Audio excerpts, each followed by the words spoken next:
We all know that there is no such thing as an easy game in the Premier League, but some clubs were given fresh reminders of that over this last game week. There was some good football on display, that much is for sure, but those results, man, this season, I know we're just 3 games in, but so far, it's unraveling in a very interesting way. 3 games in, Arsenal top of the table, that's the highlight of it, but let's go over how everything played out.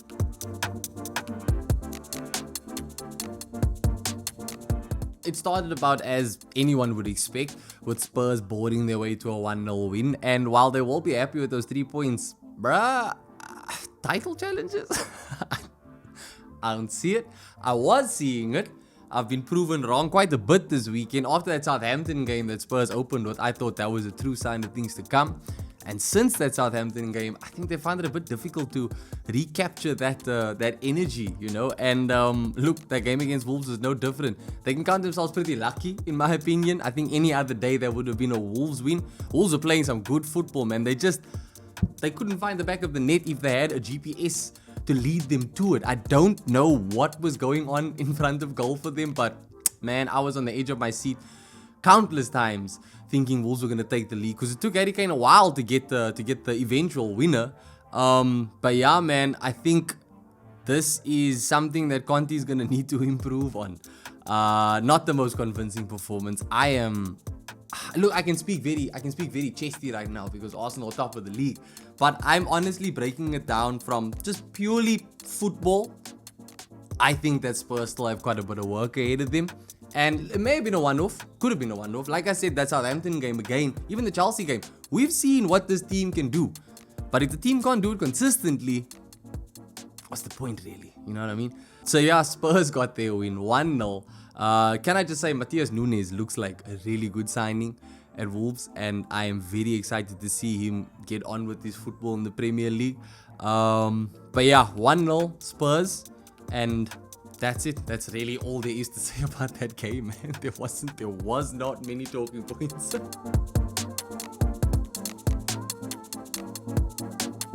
So Saturday, Arsenal closed things off in serious fashion, man. 3-0 against Bournemouth. Now, of course, everyone's going to be, there's no such thing as easy games in the Premier League, people, okay? You take your wins where you can get them, and you can only beat who's in front of you. And to beat that team 3-0, that was big for us. That's really big. Polar opposite from last season. Last season, Arsenal's first 3 games, we lost all 3, scored none, conceded 9. This season, very different. Very different. The only club in the league with a 100% win record from their first 3 games. And again, I know it's just 3 games, but what a start, man. You gotta admit, it's a really good start from Arteta's, from the whole team. Arteta, every player basically has been performing above the level they've been performing at. They've stepped things up, and I think a lot of that is down to the additions of Jesus and Zinchenko. The 2 of them are just cut from a different cloth, man. You can see it on the pitch, and you can see what they bring out in the rest of the team. We are seeing sides of players that we've never seen before at this Arsenal club. I mean, genuinely, Granit Xhaka is making playmaker attacks like he's freaking prime Kevin De Bruyne, at least against Leicester he did. But yeah, we're seeing so much more drive from this team, and we're seeing what I think is the most important part, so much more unity. To the point where, look, Jesus could have got himself on the score sheet. I think at the end of it, his performance deserved a goal. But the only reason that he didn't get on the score sheet is because Odegaard was a little bit selfish and kind of stole one of his opportunities. And while I am happy, you know, Odegaard, I think he's needed to show a lot more selfishness on the pitch. He needs to add goals to his game. I firmly believe that. I'm honestly more happy about how unselfish Jesus was, because we've seen strikers throw tantrums.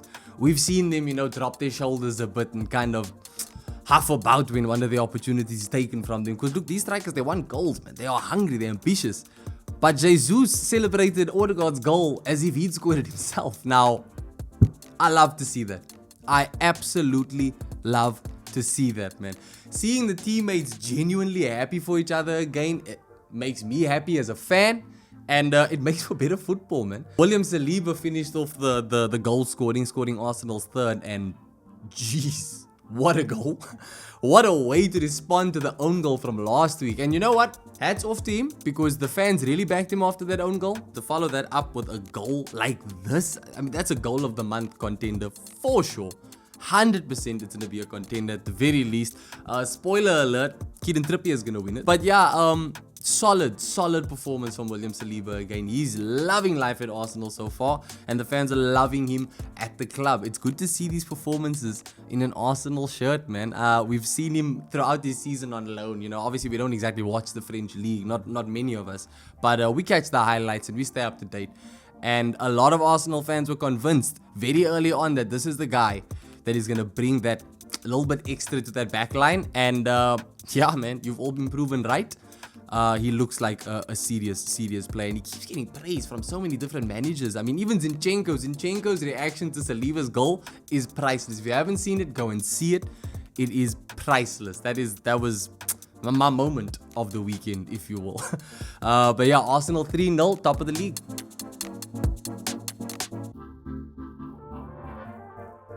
Leeds 3, Chelsea 0. Never saw that coming. I am going to be the first to admit it.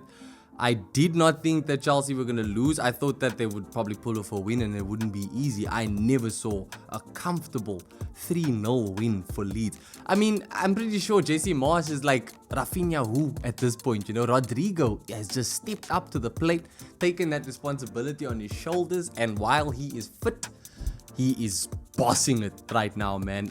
It was a walkover.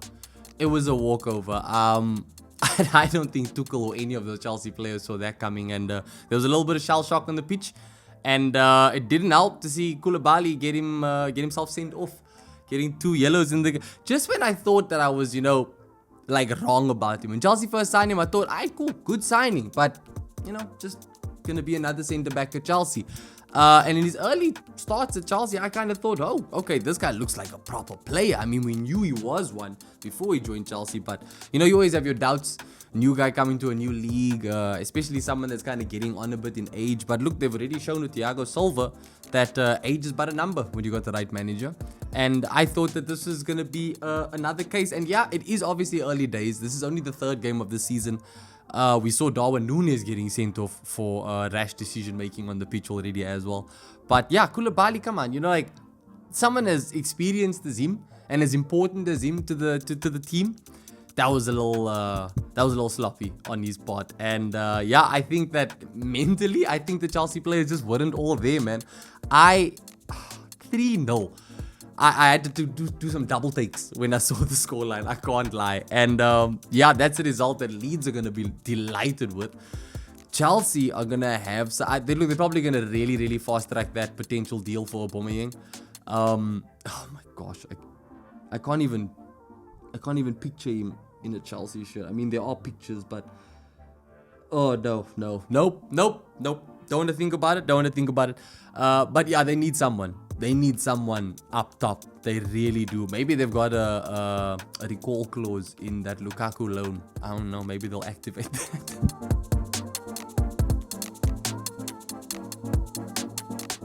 Newcastle versus Man City. Now, this was the game of the weekend for me, man. I think on paper we expected to see some good football, a good game. But we were spoiled, bruh. That was a game. Any neutral fan would have been glued to the screen just to, it's a classic David versus Goliath thing, which is, could you even call it that? It was basically the oil derby. Like, it's Goliath versus soon-to-be Goliath, I guess. But man, what a game. What a game. Newcastle took the lead. City clawed one back. Next thing you know, Newcastle are 3-1 up, and I'm thinking, sheesh, this is game over. This is the absolute upset of the weekend. I thought that Leeds Chelsea was the upset, but this would have really taken the cake. But what we saw was a winning mentality coming through, and it just goes to show the difference that it makes when you've got the right players with the right mindsets and the right attitudes, because those Man City players, man, they may not have won, but I think they did themselves real proud with managing to pull it back to get a point. That was a scrappy display, man. They did what they needed to do, and they did it well. I think that they recovered from that, from being down to recover like that. We just saw Chelsea fail to do that. You know what I mean? And look, no disrespect to Leeds, but I think Newcastle are on their day like this are a really good team. I mean, Ellison Maximan was basically unplayable. Joe Willock, shout out Joe Willock, man. What a game. What a game. Saw some nice clips on Twitter of the hard time he was giving Kyle Walker. Just refreshes. Like, geez, he really did that. And he looks like he's really starting to come into his own in that Newcastle kit. And it's about time. Arsenal got a very nice fee for him after a very good loan spell there. And it was a bit quiet last season, but he seems to be loving it again. For real. And yeah, it's just unfortunate that Kyle Walker had to come up against him in that kind of form. What a performance, man. Yeah, all around, that was a good game. I don't think that either side can have too many complaints. Huge result for Newcastle in the long run. Huge result. And I think it kind of gives Liverpool a little bit of breathing room. They're obviously going to be right up there with City for the title. I think by default, they're going to be the main contenders. So, they haven't got a win yet. Man City been on a winning run for those first two games. So for them to drop even 2 points, that's an opportunity right now. If Liverpool, if they can start stringing together some wins, then at least they don't have to worry about a gap building up too early. Not that it'll be the end of the world. Plenty of time to cover the ground. I do know that. I will say that it would have been very fitting for Newcastle to get the win, just because the way Trippier closed off the scoring for his team, man, that free kick, that was deserving of being an absolute match winner. It really did. But Kevin De Bruyne had other plans, and he pulled off another masterclass along with Bernardo Silva to finish Man City's comeback. And what a comeback it was. Some people might have a little bit of a laugh at Man City, have a bit of a go at them for not getting the win that they should have got. But I think that's going to be a big confidence boost for Newcastle, especially St. Maximin. Erling Haaland getting on the score sheet again as well. How many times are going to be saying that this season? I have no idea. You guys can place your bets if you want. Probably a lot. But yeah, at the end of the day, Pep had to settle for a point, but it was a well-earned point. And look, if I was him, I wouldn't be too disappointed. I can't lie. We all want to win. We definitely want to win, but we got to give credit where it's due. We absolutely have to give credit where it's due. And speaking of credit where it's due, I would just like a moment to just shout out Graham Potter and Jesse Marsh, because, man, there's a lot of big names in the league right now in management, and I think that it's easy for some of these really good managers to go under the wire. But those two, man, let's not forget, both of them have weakened considerably. You look at Leeds, they without Calvin Phillips and Rafinha, two mainstays, two absolutely, key pieces to their team. Then you look at Brighton, they were without Cucurella, they were without Basuma, two big players for the team. And those managers have done really good jobs at filling those gaps and keeping the ship not only floating, but looking pretty much better than ever. I mean, the top six right now is a weird look. We don't often see a top six like that. But yeah, enjoy it while it lasts, man. This is the Premier League. This is why I love this league, and this is why we love the sport. You never know what could happen.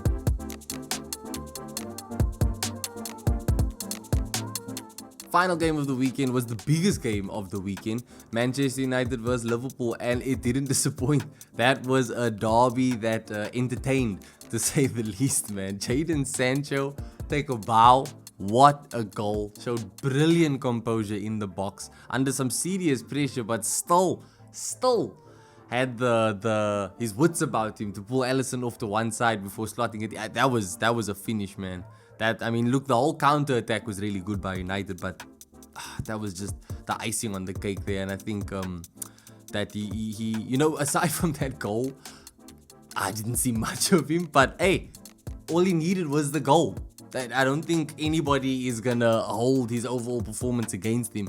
Any Man United fan is just happy that they got the win. Also thanks to a Marcus Rashford goal, which debatable onside, offside. I think it was offside, but look, regardless, it stood, and that was another amazing finish. Oh man, And yeah, his first goal for United since his last goal, which was against Liverpool. So that's pretty crazy. And that is probably going to be a big boost to his confidence. Maybe this is going to spark a little bit of a comeback from Marcus Rashford. I wouldn't be against seeing it. I doubt any United fans would be against seeing it. But also, you know, nothing to get too ahead of ourselves for. It is just one game. Consistency is key.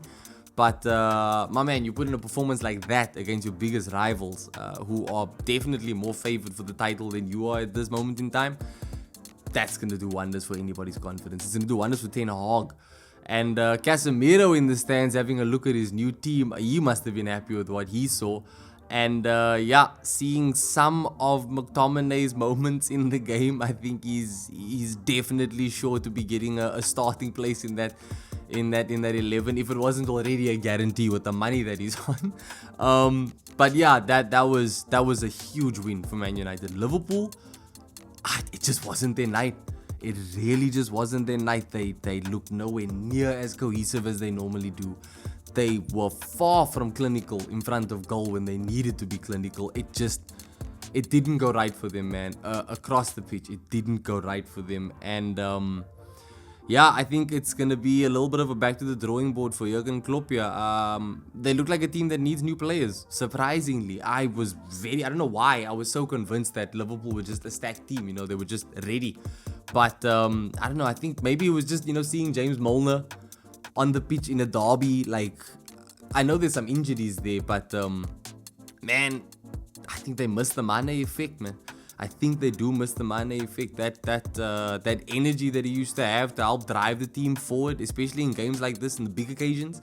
I think they were lacking that a little bit, and they'll probably get it back for sure, especially once players like Thiago come back and Jota and them. But this game, I think, was a little bit of an eye-opener. Not a good start to the season for Liverpool so far. 2 draws and a loss to Man United, who go above them now after this one result, man. Just shows you things can change like that in football, man. And yeah, I think it sets the stage for an interesting few weeks before the window closes now. You know, this is gonna get some movement going now, I think.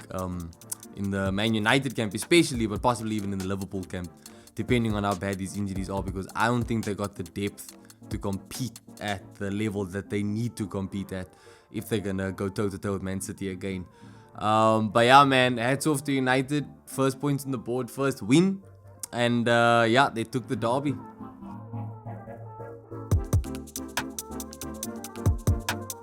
Brighton and Graham Potter, they piled on the misery for David Moyes and West Ham, who 3 games, 3 losses, man. I don't know what is gonna happen at that club.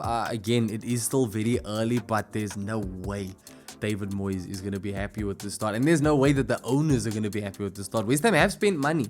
They have spent money, and they're going to need to start showing something for it, man. Especially if Moyes is going to be expecting any more funding, any more backing. But this is the time to do it, you know. The transfer window is very nearly closed. Whatever he can pull off, do it now. Pull that trigger. And I'm not just saying that because West Ham might be coming in for Ainsley Maitland-Niles. Yeah, they need work. They absolutely need work. Skamaka's got to start finding the net, you know. I think they signed him as a bit of a talisman. And he's got to start settling in very quickly, because yeah, I don't think there's gonna be much more patience for any dropped points and missed opportunities. 2-0 to Brighton on the day, with McAllister scoring a goal as well. That dude, I mean, he's one to watch, I think, especially this season. I think he is one to watch. And then, yeah, Trossard got the second goal. Good performance by Brighton. Again, we've seen that a lot so far this season. Hopefully they can continue the form. Crystal Palace versus Aston Villa. Wilfried Zaha, pretty much the standout performer outside of the big 6, in my opinion, on the weekend. He got himself a brace against Aston Villa. Man, you know, you saw some fear in the faces of grown men on that Aston Villa team, bro. Zaha looked unstoppable. Unstoppable. I don't know if he's playing for a big move. If he is, I'm pretty sure a performance like that is enough to convince someone to spend big money on him.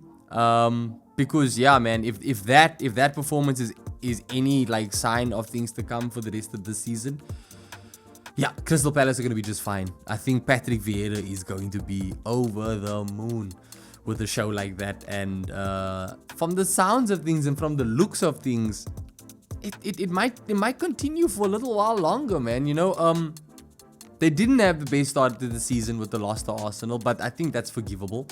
But it really looks like it's taken them a very short time to pull things around again. I mean, look, they got the draw against Liverpool, and now they got themselves a very nice win against Aston Villa, who again, not a easy team, you know. We saw what they did last week. Ollie Watkins is capable of doing some serious damage. So is Danny Ings. But Crystal Palace, they coped. They managed. And yeah, if there's more performances like that from Wilfried Zaha, I think that Crystal Palace are going to be more than safe this season, seriously. Nottingham Forest continue to impress me, at least. They got a 1-1 draw with Everton at Everton's home. Man, I think Lampard can feel a little bit hard done. I don't think a lot went their way. I think they created more than enough opportunities to get the win. And that's just something that they couldn't find, you know, not unlike what we saw with Wolves. Oh man, it was a good point for them, I guess. It's just, when you look at the potential that's there, they should be doing a bit better. And after last season, Lampard knows that he needs to be doing a lot better.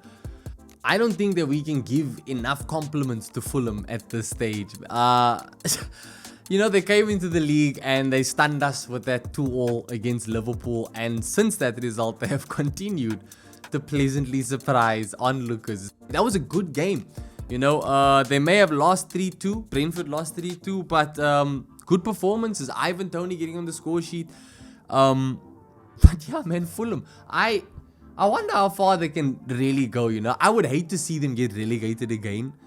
I like London clubs. I do have a bias towards London clubs in general, so I'd like to see them stay up for that reason. But more so, I'd like to see them stay up just because you never know what kind of game you're going to get with them, man. They are here to play.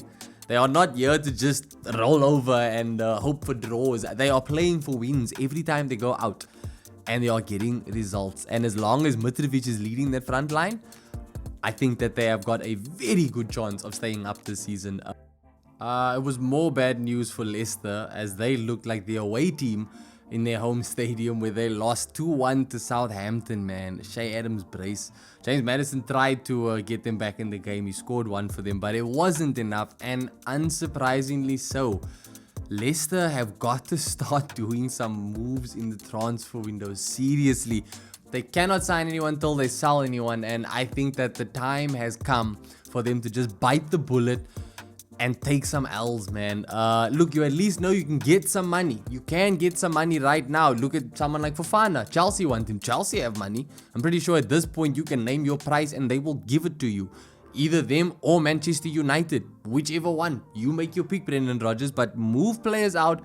Bring players in. I mean, they've got to add something to this team. You know, last season was a disappointing one for them, and the way this season has started hasn't shown much sign of any real improvement on the rise. Yuri Tielemans is essential to this Leicester side, and if he doesn't want to stay, or you know what, I don't doubt his love for the club, but these players are ambitious.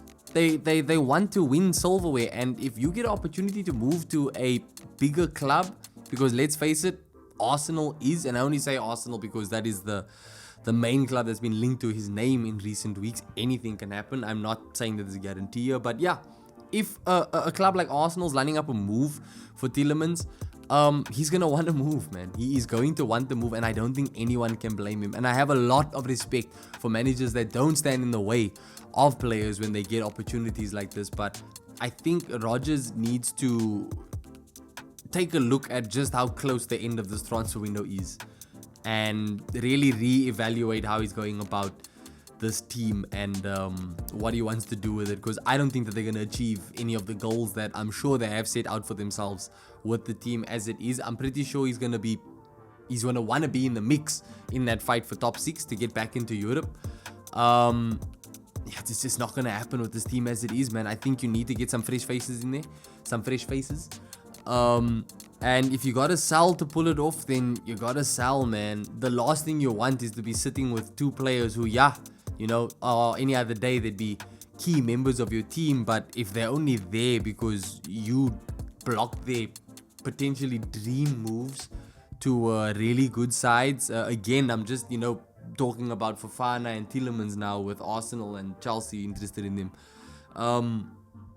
Yeah, man, I think you'd probably end up being better off had you just sold them. So I think now's the time, man. I think Leicester need to start kicking it into high gear and start brokering deals for these players. If not them, then someone.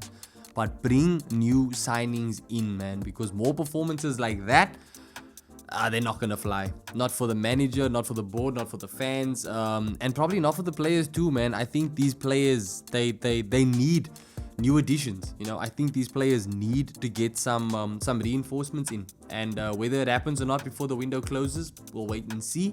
But if this game doesn't wake them up and convince them that is what's needed, then they're pretty much making their own bed at this point, man. And whatever happens will happen. It is what it is. And that does it for another game week of Premier League football.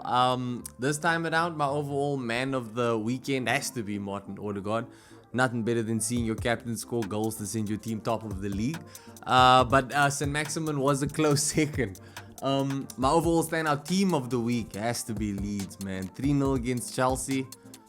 Man, you guys really made my weekend with that one. And yeah, hopefully we see more of the same going forward, man. Thank you guys for watching the video. Let me know what your standouts were and your standout moments were of the weekend. And yeah, I'll see you guys in the next one.